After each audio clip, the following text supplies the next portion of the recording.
सत्ताधारी भारतीय जनता पार्टीचा बालेकिल्ला असलेल्या प्रभाग क्रमांक 25 ब मधून समीर मनोहर गायकवाड हा तरुण उमेदवार भाजपला टक्कर देतोय।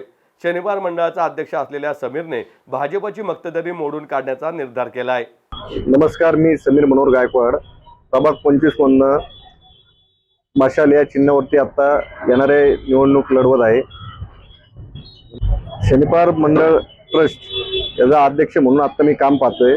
मंडळाच्या माध्यमातून अनेक पर्यावरणपूर्वक सामाजिक उपक्रम आम्ही वर्षभर राबवत असतो। खेळाडूंप्रती बऱ्याच काही गोष्टी आम्ही दरवर्षी मंडळाच्या वतीने त्यांना जे काही सहकार्य करता येईल तेवढं सहकार्य आम्ही करत असतो। शिवसेना उद्धव बाळासाहेब ठाकरे पक्षाने समीर गायकवाड यांच्यावर विश्वास टाकलाय।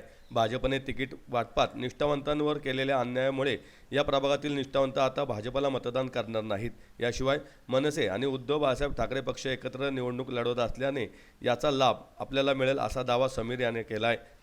प्रचाराला एकदम चांगला प्रतिसाद लोक देतात आहेत। लोकांना पण पर्याय पाहिजे आणि तो त्यांच्या बोलण्यातनं हावभावातनं आम्हाला दिसतो। शिवसेना, मनसे, काँग्रेस हे तिन्ही पक्ष आता लढत आहेत।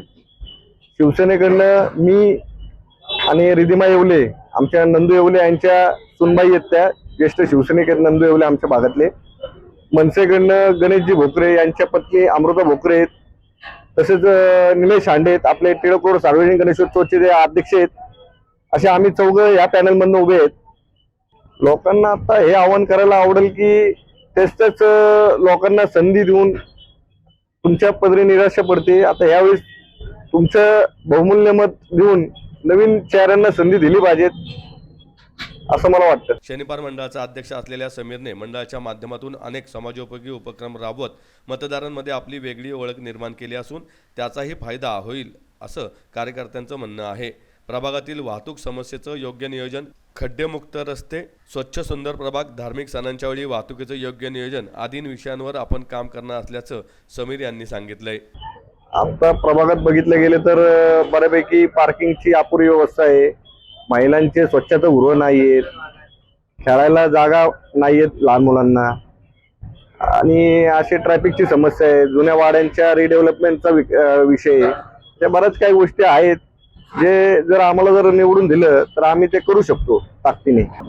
लोकांच्या मनात आता त्यांनी काम केलं नाही त्याबद्दल बराच रोष आहे आणि मुळात आमच्या मनामध्ये अशी सगळ्यांच्या प्रामाणिक इच्छा आहे की ज्या साहेबांचं आम्ही नाव वापरतो बाळासाहेब ठाकरेंचं, तर त्यांचं जन्मस्थळ आमच्या इथलं आहे आणि ते जन्मस्थळ मी जेव्हा 2013ला शिवसेनेत प्रवेश केला तर पहिला उपक्रम तो घेतला की साहेबांचं जन्मस्थळ इथं बांधणी केली आम्ही, आणि त्यांच्याच पक्षातनं कोणी इथला अजून नगरसेवक, म्हणजे पूर्वी शिवाजीराव मावळे म्हणून गेले होते पण त्यानंतर अजून कुठलाही शिवसेनेचा नगरसेवक महानगरपालिकेत गेलेला नाहीये।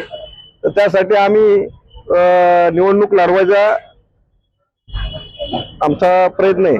आज प्रभाग क्रमांक 25 मधली ही निवडणूक ही धनशक्ती विरुद्ध जनशक्तीची आहे आणि आज जो भाजपने तिकीट वाटपामध्ये जो कार्यकर्त्यांना नाराज केलेला आहे, जो निष्ठावान कार्यकर्त्यांचा जो अपमान केलेला आहे की जे 40-40 वर्ष निष्ठावान कार्यकर्ते काम करता येते आणि ऐनवेळी त्यांना कधीतरी संधी मिळते, 40 वर्षांनी ज्यावेळी संधी मिळते की आता आपल्याला कुठेतरी आज निवडणुकीच्या रिंगणामध्ये उतरायची संधी मिळाली, त्यावेळी यांना सांगितलं गेलं की तुम्ही कामाला लागा।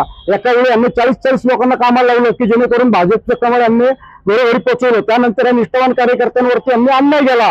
काय केला तर यांनी तिकिटांचा लिलाव केला। आज तिकिटांचा लिलाव करून यांनी 3-3, 5-5 कोटीला तिकीटं विकलेली आहेत।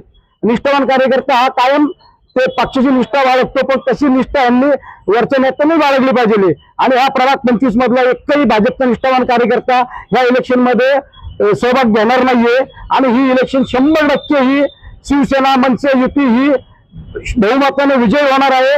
निष्ठावान कार्यकर्त्याचा यांनी अपमान केलेला आहे। आता निष्ठावान कार्यकर्ता ती 16-15 तारखेच्या वोटिंग मधनं तो पक्षाला दाखवून देणार आहे, त्यांच्या भाजप पक्षाला, आणि हा सगळा कार्यकर्त्यांचा विजय राहणार आहे। त्याच्यामध्ये कार्यकर्ता जो निष्ठावान कार्यकर्ता त्याचा विजय राहणार आहे की हा भाजपला तो 16 तारखेला रिझल्ट मध्ये दिसणार आहे।